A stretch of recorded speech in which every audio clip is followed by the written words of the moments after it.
Any good stories from the road? Pipe up. I wish we'd gotten to see a little bit more out of our punter. I'm starting to puke. It makes my stomach hurt. I thought he was going to die. I'm starting to throw up in my mouth a little bit. He's on the probiotics. Is Georgia playing the 1985 Bears this weekend or what? A lot of Todd talk. Rat poison proof. They're mongoose. We will not be hunted at the University of Georgia. I can promise you that. The hunting that we do will be done from us going the other direction. Well, look at that. We got a new intro. We're done with the StreamYard countdown to kick off. Glenn Hartley's already hopped in at 8 p.m. We don't fire this thing up until 8:30, but Glenn already had the link because it just sits there all day. You can see it. This is coming up. And Glenn Hartley, the overachiever, back on top as our comment champion. I love it. Guys, it's Missouri game. Glenn, where were you on Sunday? Yeah, we were concerned about you, Glenn. But it's a Georgia-Missouri game week, guys. The trip to Columbia, now an SEC tradition, which is kind of weird to say, but they've been doing it for 10 years now. We'll get into that in a minute later on in the show. But Palmer, Jake Rowe, how you guys doing? Jake, your mic's off. I want to make sure you are aware of that. Yeah, I was catching some feedback from you there for just a second. I don't know what was going on. Turn mine down. You might be catching it from me as well. Yeah, I was hearing it from somebody. I didn't know if it was Palmer or you, but the more the merrier. Palmer, how are things? You've heard from the team a lot this week. Jake, you were there on Monday. I heard you talking to Kirby.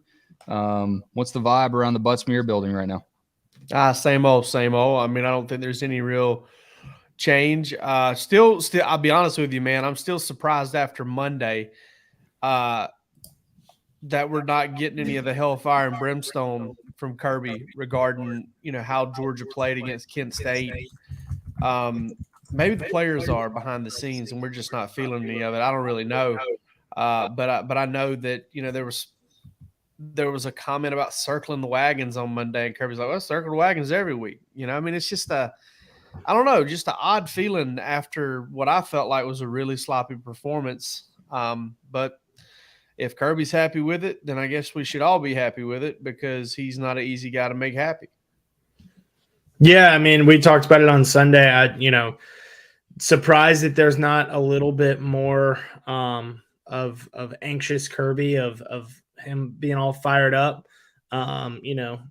short with the media a little bit, but that I think that there's reasons that you go back and you watch that game, the Kent State game, and there's not a ton to be concerned about. If you fix the mistakes, that this is just another game for Georgia. That they played pretty well. I mean, we heard it again yesterday. We heard it again from players today. Didn't punt the ball. They are really harping on that. The fact that they didn't punt the ball, they felt like they played pretty well offensively, and have a lot more left in the tank if they don't turn the ball over 3 or 4 times. Yeah, I've heard Kirby mention that a couple times now. He was almost tongue-in-cheek about it after the game. Someone said, they had a slow start. Someone else brought up this week that the offense wasn't doing that great, but he's been very quick to point out the fact that they didn't punt and they had 500 yards of offense. So the numbers are showing that they did well. And I think you get the win and Kirby gets to say, hey, I told you guys Kent State was going to be tough. They were tough. Maybe he's just not that surprised by it. And maybe I've also wondered, last season we heard a lot about how Nick Saban was managing his young team and not riding them too hard because he knew that they were young. And I don't know if anyone ever proved that. It seemed pretty speculative to me, but couldn't help but wonder too if that was part of the equation here with Kirby not lighting into his players that much after a not so great game against Kent State, not showing up with fire and brimstone, like you said, Jake, this week, because maybe that game just wasn't that much of a surprise to him. And maybe he is kind of like the cat with the canary, knowing that his team actually has some lessons to learn right now. Yeah, I look at it 2 ways, man. Either one, that he really was telling the truth. He thought Kent State was going to be a tough game. It was a tough game. Or 2, they're catching it behind the scenes. I don't think Kirby Smart can sleep well at night. knowing that he didn't push his football team. And I don't mean that in a bad way. I'm not saying the guy's just an a-hole who just likes to shove his players around verbally and mentally. I'm not saying that. I just think that, if he's not emptying the tank every day as a coach, I don't think he sleeps well at night. And so I think that's one of the things that has made him, the coach that he is, and why I think that, that like I said, one of those other two things is what's happened here. What have you heard from the players? I mean, you've gotten to hear from Jack Podlesny this week. You've gotten to hear from MJ Sherman. I know you'll talk about him a little bit later as well. What is the vibe from the players? Are they upbeat? Do they seem ready to go for Mizzou this week? Another SEC road game? Yeah, I mean, honestly, those two that you mentioned, Hot Pod and the man of many nicknames. If you go back and you watch yesterday's interview, it was kind of a running bit where the media members were, giving him a nickname, different nickname, pod related nickname. But between Jack, what was the best one? I listened through it. I haven't had a chance to edit that clip together yet. I'm going to make a snappy little reel from it, but what's the best pod related nickname you heard yesterday? Probably the Podfather. I mean, that one's, it's good. It's short. It's easy. It's, low hanging fruit, but it was a pretty good one.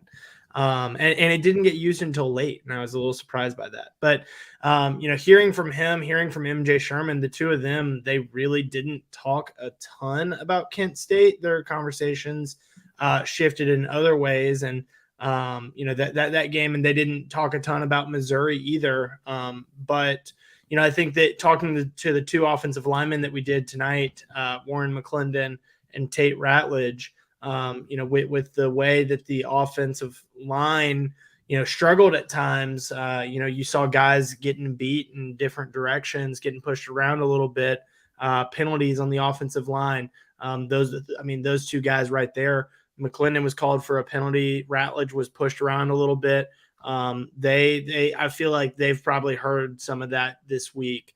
The inabilities to convert in the red zone. A lot of that comes back to the run game. And I know we're going to get into the run game here shortly, but think that a lot of that falls on the offensive line, and they know that, and they know that they've got to rise to the challenge this week, because this is a Missouri defense that had a pretty strong day against Auburn, finishing with several tackles for loss. The different look than that they saw last week against Kent State. That was, not to get too technical here, but they had prepared for a stack defense, a 3-3 stack with 3 down linemen and 3 linebackers right behind them. They got more 4 down linemen than they thought that they were going to get. And Kirby said that they should have been ready for that, because they see that every day in practice. But that 3-3 stack is certainly something that is different, and it gives you different looks, and it puts pressure on an offensive line where there are 6 guys in the box, and you've got to have a hat on a hat for all of them, with those, especially with those linebackers that are able to move freely off the ball. So, offensive line, I think that there was a lot of pressure put on them last week, and they didn't necessarily rise to the challenge as much as they probably would have liked. And so I think as a result, they're anxious to get back out there this week and put something good on tape. We got some comments, and of course we heard from Glenn Hartley. Glenn says he has a daughter in Orlando. Please keep Florida in your prayers. We will definitely do that. I know somebody knows somebody, everyone does, that has a friend or a relative down there in Ian's path. So we definitely have them in our thoughts and prayers. And William Griffin chiming in on Kirby's approach says absolutely not riding the young team right now. What's the biggest difference you guys expect to see out of Georgia coming off of this Kent State performance and going on the road to Mizzou? The hallmark of so many of these championship teams that do have kind of a slow game like Georgia had against Kent State. I saw a lot of people say Georgia was sleepwalking. I think that's a fair way to put it. What's the biggest difference you expect to see? Is it an energy thing? Is it an execution thing? Or is it just a, get back to the basics and let Brock Bowers carry the offense again. I think it's definitely an execution thing because, I mean, you can say, even weeks, odd weeks, you can say home and away. They both coincide. Georgia has followed up its games where it struggled in the red zone and maybe hasn't played. I guess you couldn't say that against Samford, where you can say they didn't play their best defense, but they didn't play great defense against Kent State. And they followed those up with throwdowns, with utter dominance. And I'm not necessarily sure I expect that. I think a nighttime game at Missouri, that's a bad football team. They're not very good. Will Georgia handle the environment like it needs to? I don't really know, but I do expect them to click. I expect them to start fast. I expect them to play well, and I've got other reasons to feel that too. And we'll figure that out when we start swinging the axe here in a minute. Yeah, we'll chop some wood here. I spoke with SEC Network's Peter Burns. He had the rat poison comment of the week last week about Georgia going 15-0. Peter Burns is a rat poison machine, beating everybody by double digits. Machine. It was crazy. I felt a little uncomfortable hearing it. I'm just not used to hearing it. But in that vein, Jake, I mean, you expect Georgia to come out swinging their own axe. Here's what Peter Burns said about hearing Kirby's confidence after the Kent State game. And here's why he's not worried. And maybe this is why some Georgia fans out there shouldn't worry about that Kent State hiccup either. Me and Benjamin Watson, everybody were in studio watching this Georgia game against Kent State kind of transpire. And we're like, all right, what do you think? What are we feeling here? Is this going to be like he's going to tear the paint off of the walls in the locker room or post game? And so we were kind of waiting for that moment. And afterwards, Wes, we started looking at it going, you know what? The fact that the fact that he's sitting there post game and he's like, this is a learning experience for us. Like, we needed this game, almost gave me like even more of a sense like, hey, he knew that they were going to have a stinker at some point. He's almost in a weird way, Wes, like, I guess happy that this happened. And I did not expect that. But I think that's the mark of a coach who knows how good his team is, that there was not really any kind of panic of getting his guys back on track.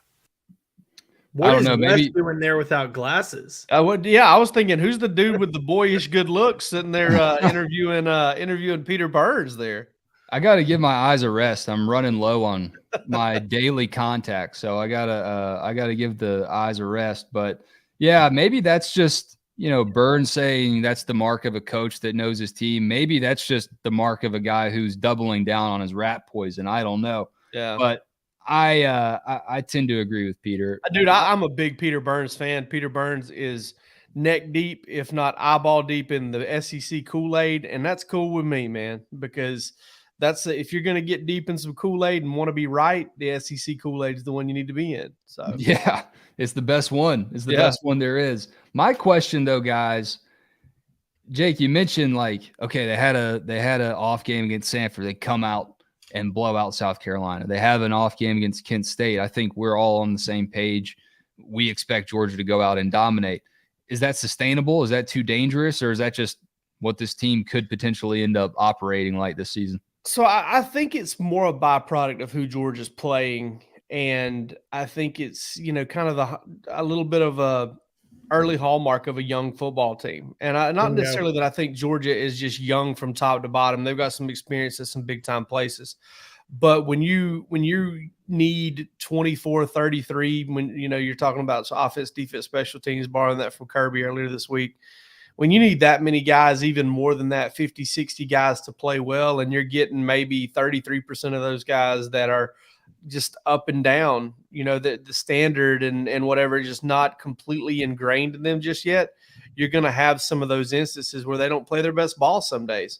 And I think they're playing down to the competition just a little bit. Bingo.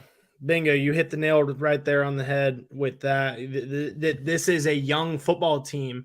And this is a hallmark of a young football team, that they are going to play up and they're going to play down. And, I think that one thing that I draw similarities to between their good games and their not so good games, when they get away from Sanford Stadium, when they get away from home, they go out on the road, they focus up differently. You've seen that at Oregon. You've seen that at South Carolina. or not at Oregon, but at Mercedes-Benz Stadium against Oregon, and you did see it at South Carolina, I think you're going to see that at Missouri because there is a business trip mindset to it. There's an attitude to that. And it's interesting to, talk about a football team that plays better away from home than they do at home. I think early in this season, I think that's going to change. I think that as they mature, as they play more games, as they get deeper into this season, you're going to see Georgia play good football at home. But right now, when they are still learning, they are still maturing. I think it's a lot easier when you go on the road to, approach it differently and be maybe a little bit more locked in, when you're playing a better team. I mean, the two games that they've played at home versus the two games that they've played away from home, the two teams that they've played away from Athens have been better, but also I think that that there is an element of locking in. Kirby talked about locking in, locking out, locking up, whatever it was. Lock in, lock out, lock the door, lock the patio, lock everything. Lock everything. Up. But Kirby talked about that in the fall camp, and think that there is an element of that when you go on the road and you get away from an atmosphere that you're really comfortable in. So before we move on to our next topic of discussion, which we got to talk about Brock Bowers, but the big concern, it seems like, is still that Georgia running game. We can't really shake that narrative. But first, let's give a shout out to someone that we're glad we can't shake. That's Breaking Tea. Head on over to breakingtea.com/dogshq. We've got the link in this episode right now if you want to check it out. They've got an NIL promotion going with the mailman, with Brock Bowers, with Christopher Smith, with Darnell Washington. And, these are guys that are obviously contributing on the field, but you can wear them on your chest. Who wouldn't want to wear one of these shirts? Which one do you guys like the most? I like the mailman. I like that he's carrying that little mail bag. I think that's pretty sweet. Yeah, I'm pretty big on the mailman one too. I like the Savage one with Chris Smith as well. I mean, I think all of them are pretty sharp, man. They're all pretty cool. Shout out to our guy, Sam Franco, hooking us up with this. Guys, this Georgia run game. Kirby's spoken about it this week. Talked about getting Branson Robinson involved. People think you can just snap your fingers and get a Georgia running back in the game because that's what they've seen year in and year out. It's not always the case. Palmer, you talked about the offensive line a moment ago. How much of this equation is the running backs? How much of it is the O-line? And how much of it is just overblown from the fans? Little bit of all those. Definitely feel like it's a little bit more overblown. And I did a little bit of a deep dive into it yesterday because Kirby talked about the run game, and it's not necessarily that they're not running the ball well. It's that they haven't been as explosive in the run game as they would like to be. That takes perimeter blocking. That takes, holding some of those blocks on the offensive line a little bit longer. Not letting go of a linebacker that can then catch up and make a play. Did a deep dive into it. Kirby has previously defined an explosive play as anything that is longer than 12 yards. That to me, that finds a happy medium of, run plays where there's an aim to be 10 plus and passing plays where there's an aim to be 15 plus. So if you find that middle number there, anything longer than 12 is considered explosive. Georgia has 56 explosive plays this year. 11 of those are in the run game. They have progressively gotten more explosive as the season has gone along. They had 15 explosive plays, a season high against Oregon. All 15 of those were through the air. But they had a season high 5 explosive plays in the run game this week. This last week against Kent State. I think that it's being a little bit blown out of proportion because they haven't hit a big one. They've had some, 10 to 20, I guess 10-yard runs aren't considered explosive by that metric, but 12 to 15-yard runs, 18.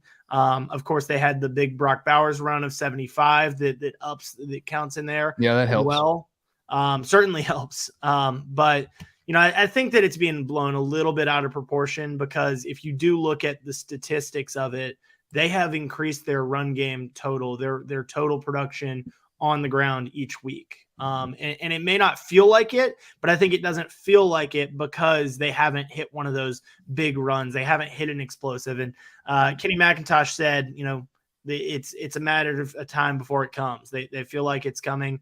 It takes patience, but it's definitely going to come soon. There's no doubt in his mind. I'm not worried about it at all. Listen, do I think it could be better? Yeah, I do. But there are a few things that make me, and Palmer brought up one of them prominently. There are a few things that make me not, concerned. And one is the fact that it keeps getting better. It's gotten better every week. Two, they're doing so much with the running backs in the passing game. These little pop passes, shovel passes, toss out to the flat. Guys, those are run plays. I mean, they're going to count as a pass because they're a forward pass, but those are toss sweeps and jet sweeps and some of these things that Stetson's getting credit for throwing a pass, and that's all well and good. But they're tagged runs, and that's the function of them, is to kind of wear a defense down by making them chase. And then three, I think the offensive line is doing a good job. I mean, listen, the offensive line is like the offensive coordinator of the offense if not everything's not just going perfectly. Okay. Like if the quarterbacks play, if you've got a good quarterback and he's playing at a high level and you've got some skill talent, but things don't click one week, bam, it is the offensive line's fault. Gotta be. Well, I'm over here watching this game, studying it play by play, and I'm watching Georgia blow Kent State off the ball and blow South Carolina off the ball and make these wide open holes. And sometimes the guys are breaking a tackle and getting 12, 13 explosive yards. Sometimes they're not. You can't just watch the football, right? Right. Yeah, you can't just watch the ball. And listen, they're not playing perfectly. They're not all grading out at 100, but they're getting the job done way more often than not. And I think that group's going to get better the more it plays with each other. I mean, I would like to see Tate Ratledge play with a little bit more power. I know he's dealing with more than just the foot injury he had last year. I found out today that he's also been dealing with a tweaked ankle. So I think that's something, maybe it's yesterday when I found that out, but either way, he's kind of battling a tweaked ankle right now. So that's something to, he's playing through it. He's not doubtful or questionable for the Missouri game. But you got a guy out there trying to gut it out. They've got some young guys behind him that maybe don't quite know exactly what to do as well as he does. So it'll be interesting to see how that plays out going forward. But I think that offensive line is going to get better. I think the running backs are going to get better. I think Dejon Edwards is going to get more carries. I think he's the we talked about him a lot on Sunday. I think he's the tackle breaker. I think he's the turn a 6 into 15 and a 10 into 25 yard back. I don't necessarily think he's going to do much more than 25 on a regular basis, but because he just lacks that kind of third gear. But I'm not at all concerned about a run game, especially with the passing game looking like it is. And you caught me kind of in the middle when you came to me of trying to compare this year to last year through 4 games rushing, because I bet there's not a huge difference. Yeah, and look, if the running backs aren't totally where you expect them to be, if the O-line isn't totally blocking how you expect them to be blocking right now, there's a guy named Brock Bowers who's doing a little bit of both. Here's what Kirby Smart had to say about him this week. He's unique, but I think the position has evolved, right? So he's evolved with the position. As he was growing up and younger, he saw tight ends doing things in the NFL that the traditional tight end of the New York Giants lining up in 13 personnel with 3 O-linemen as tight ends is no longer the tight end. It's not what it was. And he didn't necessarily just play tight end in high school. If you watched his high school tape, he was not really just a tight end. So I think part of the sell in recruiting was you won't be used just as a tight end. Now, tight ends are different within tight ends, just like receivers are different within receivers, and running backs are different within running backs. James Cook was not Zamir White. They're different people. DBs, there's a star, there's a safety, there's a corner. So there's this variety that never really existed, but now at tight end, there's a variety within the tight end room that I think exists, which makes him different. And it's okay to be different at that position because offenses have modernized, and he's been part of that evolution. Embrace our differences, right? when I was making the new intro for the show, I went back and watched what Kirby said at SEC Media Days to get that "we won't be hunted" clip in there at the end. And one of the remarks I missed or just forgot about was Kirby talking about how his assistants, Monken, Muschamp, all these guys, Schumann, will go on Zoom calls with NFL coaches and other coordinators and pick their brains and figure out what they're thinking about the game. I think Monken was already pretty ingenuitive, but obviously Georgia's found some sort of secret sauce, something different. And the ingredients just, they don't look like Georgia typically looks, but I think part of that is getting Brock Bowers the ball as much as you can because he's so damn good. No doubt about it. And Wes, I'm going to circle back real quick to this run game thing because you guys correct me if I'm wrong. Georgia won a national championship last year. Did they? Can we You confirm that? Pretty sure. Last year's team, through 4 games, 711 yards on 148 carries. That's pretty good output. This year's team has 13 more yards on 15 fewer carries through 4 games. Yep. So, I mean, let's pump the brakes a little bit out there. You know, listen, Brock And Bowers, that's without factoring in all of the rushing yards that are actually passing yards. Yeah. and I'm sure there was Imagine some that. of those last year too. Like And, I really and am they're averaging their yards per carry is higher than it was all season last year at 5.44 right now as opposed to 5.26 through last year. They've got 13. And if you want to talk about competition level, great. Let's talk about that. Georgia's most productive game through 4 games last year was against Vanderbilt when they scored 2,311 points in the first quarter. Okay. So, I mean, I get it. I am case in point. I'm this way with the Braves. Okay. I got on our board here recently and I'm like, man, I was just thinking about this, Jake. We cannot hit the baseball in September. We cannot hit the baseball in September. We're nowhere near as hot as we were going into last year's playoffs. Homeboy Chuck Nasty jumps in there and says our OPS is 40 points higher this year in September than it was last year. And I'm like, oh, all right, whatever. So I was wrong. Yeah, I don't have the time to do it, but yeah. When you look at the angst of fans and just being caught up in the moment, it's what makes fans, obviously. Yeah. But I'd love to go back and look at Braves tweets from this time last year and look at how worried everybody was. And just little did they know what was waiting.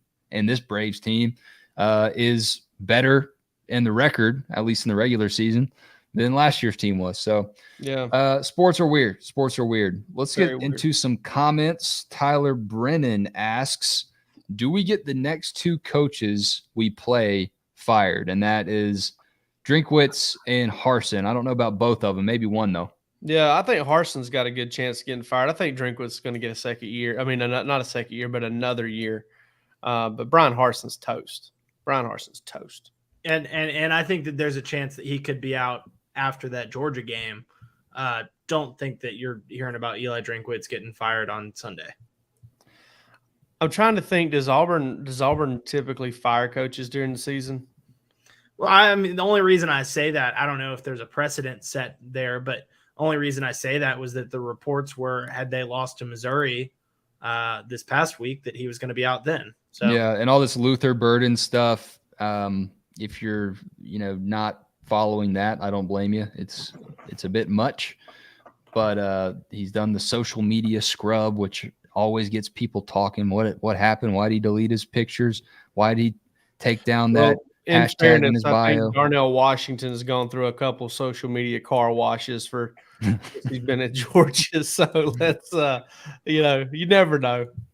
I applaud it, man. Get away from social media, clear your head, especially in the season. I don't know how these guys do it. Let's talk about the Dogs, though, guys. What's going on at the star position? Javon Bullard. What do we know about that after his arrest over the weekend, and how is Georgia handling the star position as a result? It's being handled internally. Kirby has been asked several times, and he has given the same answer every time, that this Javon Bullard situation will be handled internally. that the UGA student athlete code of conduct handbook says that there is an immediate suspension pending the review of an outside board. And that could happen. That could have happened as soon as Monday. We don't know. Kirby was asked about Javon for this weekend today during the SEC teleconference and did not have an update. Again, just gave us this is being handled internally. Jake, anything to add there? No, not at all, really. Guys, I'm going to go ahead and say this, and you look back at Alabama. Geno Smith from the state of Georgia played cornerback at Alabama for Kirby Smart's defenses, 2 DUIs in the span of 12 months, and he was never suspended. Okay. Kirby and Nick Saban, right or wrong, don't care how you feel about it. I really don't give a rat's rear what you think about it. Okay. They don't believe they don't buy into the whole, you make a selfish decision, you hurt your entire football team discipline. They believe in, or punishment. They believe in discipline. I'll be honest with you too. I think a lot of times you get through to a player, by making him, shove his head in the trash can sometimes a lot better than you do, suspending him from a game. Again, that has long-lasting effects or lasting effects on other people. I think Georgia's probably going to try and do everything they can to keep from suspending him. The student athlete handbook is different than it was at one point. I believe that was a 10% suspension, which would have been 2 games for a DUI, several years ago, maybe even after Kirby started. I think it was. I could have sworn it was 20. It may have been, but 10 came to mind. But that may have just been the first marijuana. That's what that one was. That one was. Either way, there used to be a suspension tag with it. Now there's an immediate suspension pending a review. Like Palmer mentioned, there's the student athlete handbook, names the committee. It says that, who has to be on the committee. It's very detailed. And then that committee comes up with a judgment. And then that judgment is then approved or, struck down by the athletic director. And then they go from there. My guess is that, if Georgia gets the nod at once from that committee, I think Josh Brooks will probably rubber stamp it. And Javon Bullard, if it's the one Georgia wants, will be available to play.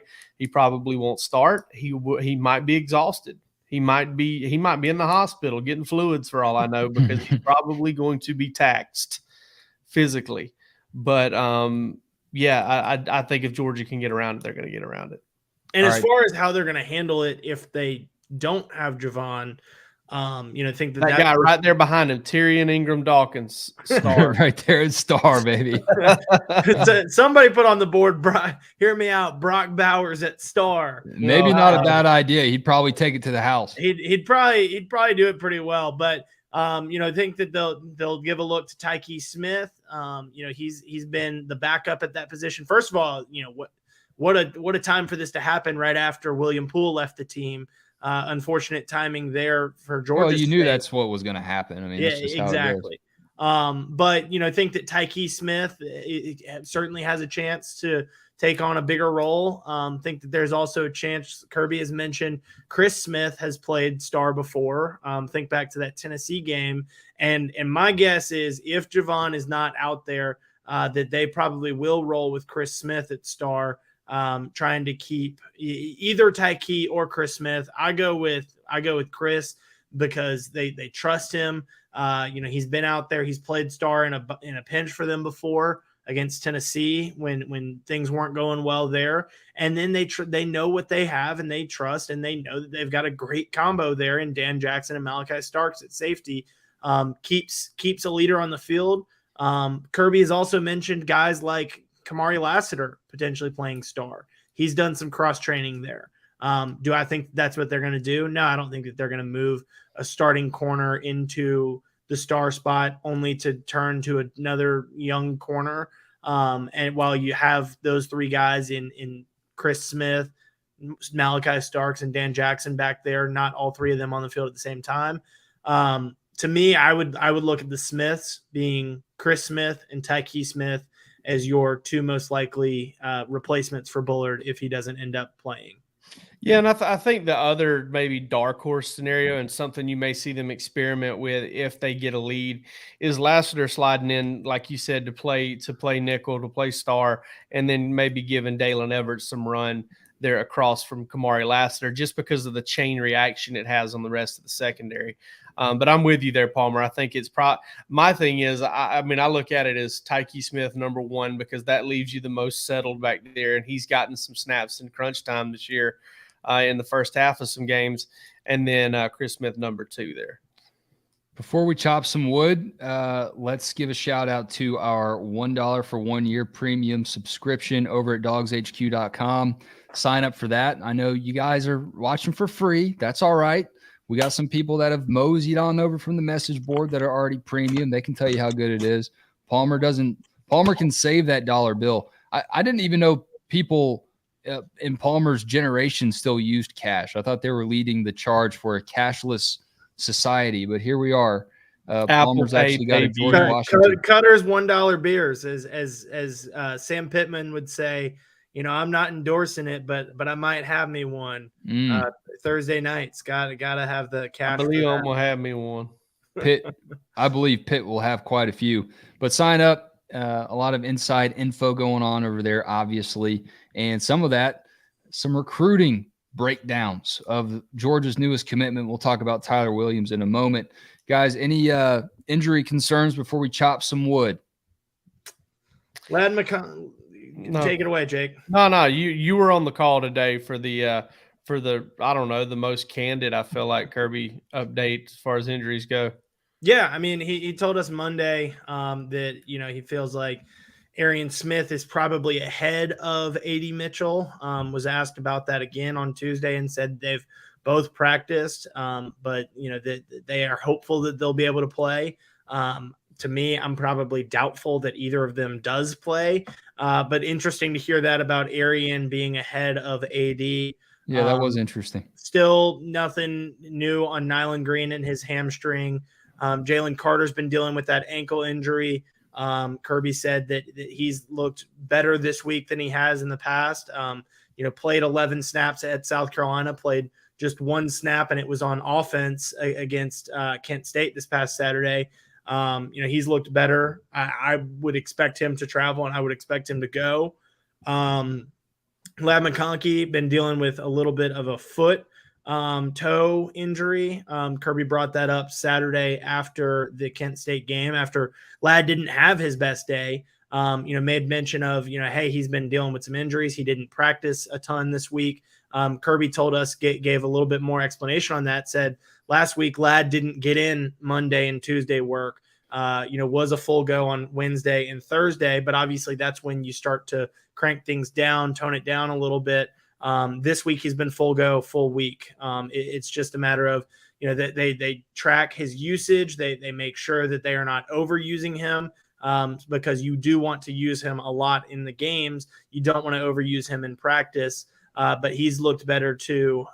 Darius Smith is dealing with an undisclosed injury. Trying to think if there's anyone Kirby else. was just talking about Darius last week about how versatile he is. Yep. Kenny McIntosh dealing with his thigh contusion. And we talked to him on Monday. You know, so that says all you need to know. And he said he's fine. It's just a bruise. He's got to get in the cold tub this week, and you know, should be good to go. He got hit right on it last week in the game, and that did not look comfortable there. But you know, a little bit of cold tub, a little bit of time and rest certainly can help heal that. Little massage gun. Yeah, that might feel. Yeah, that made me clench up just then. I'm not gonna lie, thinking about a deep thigh bruise and a massage gun. Yeah. Woo. Tate Ratledge as well. Tate Ratledge. Yeah. Bum ankle for him. Official diagnosis. I saw the medical record. All right. Well, there you go. That's not HIPAA. It's out there for public consumption. So there you have it. Let's chop Jack some Matheson wood, guys. Dealing with a little bit of a fever. Told Who? me that today. Who does? Old Mac Jatheson. Our fearless intern that has a fever. Yeah. Told me he was running 102 today. Couldn't make interviews. Too much my protein. You haven't seen him, have you? You haven't been around him? No. Saw him on Monday. He was there Tuesday too, but he sits away from me. I don't know if he doesn't like me or whatnot. Well, it's kind of like the Air Force One deal Impeccable judge of character, that Jack. You can't have everybody Jake sitting sits away together from me too. So during flu season. Maybe I smell. Maybe I don't. Maybe I'm not too fun to sit by. I've been told I type too loudly. No, you just keep your mic too close to the keyboard. I think you type at an acceptable volume. Let's chop some wood, guys. Every week, every Wednesday, we just let loose for a minute of dedicated fury on something we're really passionate about. And I like Jake's topic tonight to lead us off. Jake, what are you chopping wood about? Listen, for some reason, it just hit me. Like one of these days, maybe down the road, maybe when I really get ready for a new desk, I'm going to go to the garage and I'm going to grab my axe and I'm just going to wail. I'm going to wail on my desk on camera. Glenn Hartley says Stinky Palmer. Uh-oh. Stinky Palmer. No longer the comment champion for Palmer. Glenn Hartley. But yeah, so chopping wood, because I'm not going to beat on my desk today. I've only had it for a few weeks. Georgia plays some good baseball, good football in cities called Columbia. Okay, especially in Columbia, Missouri. Since 2012, as Wes pointed out today, and I had forgotten about old man football, according to Sheldon Richardson, who went on to have a really good career in the NFL, by the way, heck of a football player. Old man football, Georgia goes in there, beats Missouri. What was it, 42-20? 40. I'm going to have to look it up now. Yeah, I believe it's 42-20. Something like that. It was, well, it opened up 41-20. It opened up, pretty competitive in the first half. It did. And Missouri actually hit a couple long plays to take a lead in that game. That's when Malcolm Mitchell was still playing DB, I want to say. He was trying. Yeah, he was giving it the good old college try. I mean, he would have been good if he had ever had a chance to really focus on it. But I still think injuries kept him from being one of the best receivers in Georgia history, if not the best. But that's neither here nor there. Georgia is, since that 2012 game, when it was supposed to be crazy, and I cannot tell you how many national college football writers I had come up to me and say, I think Georgia's going to run into a buzzsaw in Missouri because, they're so jacked up about joining the SEC. Listen, they gave it all they had for a half. Georgia pulled away there at the end, due in large part to number 29. If you're watching the YouTube live show right there, Jarvis Jones, who had a tremendous game. Georgia's 5-0 with a chance to go 6-0 in Columbia since Missouri has joined the SEC. Now, if you combine that with 4 straight wins in Columbia, South Carolina, Georgia's going for 10 in a row in Columbia in the SEC, and almost all of that would be under Kirby Smart. 8 of those wins because Mart Richt had 2012 and 2014 wins over Missouri by an average margin of victory of somewhere around 25 points because that 25 and a half points, something like that. Showed him out in 14. Yeah. I mean, just an absolute bludgeoning, seal clubbing, I think is what people used to call it.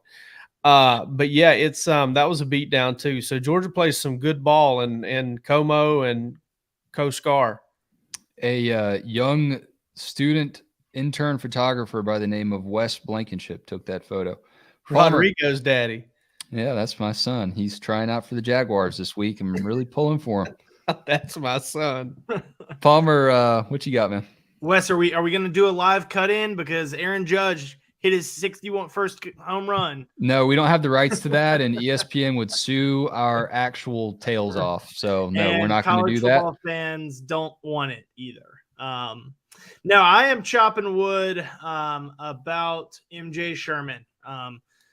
If you haven't gone back and watched the video from a full video of his interview from last night, I strongly encourage you to do that. We went about 15 minutes with him, and we could have gone 15 more minutes with him with ease.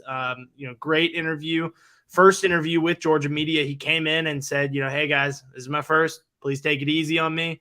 And I don't know that we took it easy on him, but we certainly learned a lot about MJ and his family history. He was wearing a gold chain with the shape of the African continent on it. Was was asked, hey, what's up with the chain? Is there something behind that? And he went on to explain that, his father gave it to him for his 16th birthday when he was in high school. He wanted a crucifix necklace instead. Was a little bit upset with his dad when he got it, but ended up, learning to love it because it represents his roots. It represents his African heritage. Father is a senator in Liberia. Did not know that until yesterday. His parents, his family, had to leave Liberia during the Civil War there. So we got a little bit of a history lesson from MJ there. Learned a lot about his family, the young man that he is, what has shaped him into the player that he is, the person that he is, and the player that he is as well.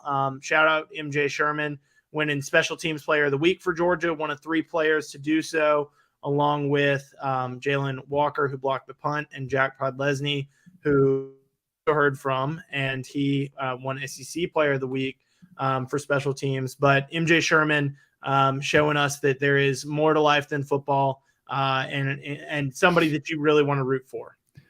Too bad the nickname, the Liberian Dream, already taken in Georgia history. I'm going to chop wood about Larry Munson, born on this date 100 years ago, the late Lawrence Munson. Rest in peace. I don't have too much to say because he said a lot, and he said it all for himself while he was behind the mic for the Georgia Bulldogs.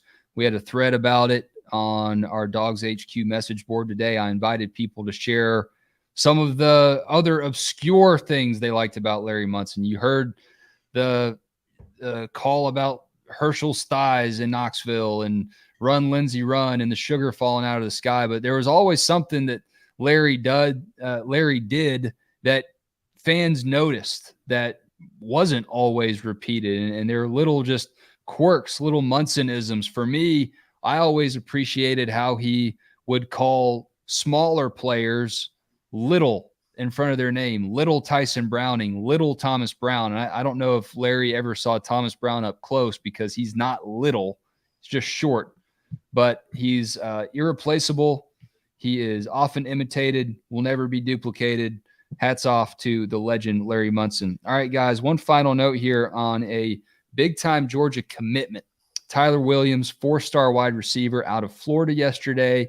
He brought out a dog in his ceremony. It was not a bulldog, but it doesn't matter. It's the thought that counts. Staffordshire Terrier, baby. Is that what it was? I don't know. That's what it kind of looked like, and it just cracked me up. That's what I tweeted, the Georgia Staffordshire Terriers. Hey, it's fine, man. He's happy to be a dog, and the dogs are happy to have him. He is quite the talent. And I heard from our recruiting insider, Jake Roos, yesterday. We did a full interview right after Williams committed. But here's what Roos had to say about Tyler Williams. It's some good stuff. It's some good insight. And really the thing that impresses me the most is the fact that this guy just started playing football. He's been a basketball player. And not only did he just start playing football, he just started playing receiver because he was a quarterback. Here is Roos's breakdown, a little bit of game film that you can watch, and you can watch all of it over at Dogs HQ right after this video. Easy to see why I think Georgia's so high on this kid and believes that he can be such an impact maker for them. You're talking about almost 6'3", 200 pounds, a guy who just almost started playing football within the last couple of years, or really started focusing on it. A basketball player by trade, decides to switch things up and looks like a star out there on the field. Yeah, he looks really good. High school film tends to look that way, but that's a stacked highlight reel if you haven't had a chance to watch it yet. Yeah, absolutely, man. He's got a good chance to be a really good football player. You can kind of see the basketball ability there with just the lateral quickness, that 1-2-step lateral quickness that like a backcourt guy would have in basketball. And you don't get to see a ton of jump ball stuff in that film, but you do get to see him, display a lot of suddenness for a big receiver. Well, and over the years, you've started to see, and I remember thinking back to that 2019 LSU team, you saw Joe Brady, the wide receivers coach there, taught those guys the crossover. They had them, working on the crossover as their move to get away from, the DBs at the line of scrimmage, to create some separation. There's a lot that translates between playing wide receiver and the skill sets that it takes to play that position and the skill sets that it takes to play basketball. You wrote about it this week, Jake. A lot of conversation about Georgia's approach to NIL, and you hit the nail on the head before Williams even committed. Kirby Smart is not going after recruits that show up to his door and say, hey, here are my NIL demands. Kirby Smart's going for guys that are obviously good at football, but guys that want to win championships, guys that want to be a part of a team. And it seems like Tyler Williams fits that bill. Yep, for sure. And Kirby wants talent. Kirby wants talent. I believe him when he says he can't really go and pick the 5-star guys because, listen, if we can see it, they can see it. And there's no doubt in my mind that he was probably telling the truth about that, while also knowing that he wants to recruit a lot of talent. And, I enjoyed really watching all of the coverage that was there yesterday from Tyler Williams because that cat hung around a long time yesterday. Yeah. And there was a lot of pre-time, there was a lot of post-time, and it was obviously a really cool day for that crew and his people there in Lakeland, Florida. And I'm just it was a fun guy to watch.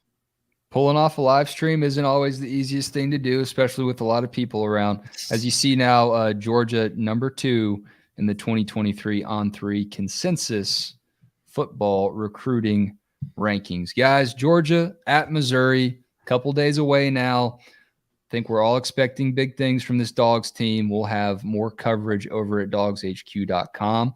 If you're watching this live, please hit the subscribe button on our YouTube channel. It really means a lot. We need all the help we can get from y'all. We can't do it without you. And if you're watching on a replay, you can hit subscribe too. It still works. Jake, Palmer, thank you as always. This has been a long, long chat about a very good football team that I think we all expect to be even better as the season goes along. Y'all keep it real. Keep it going. Have a great rest of your week. We'll catch you this weekend. Peace.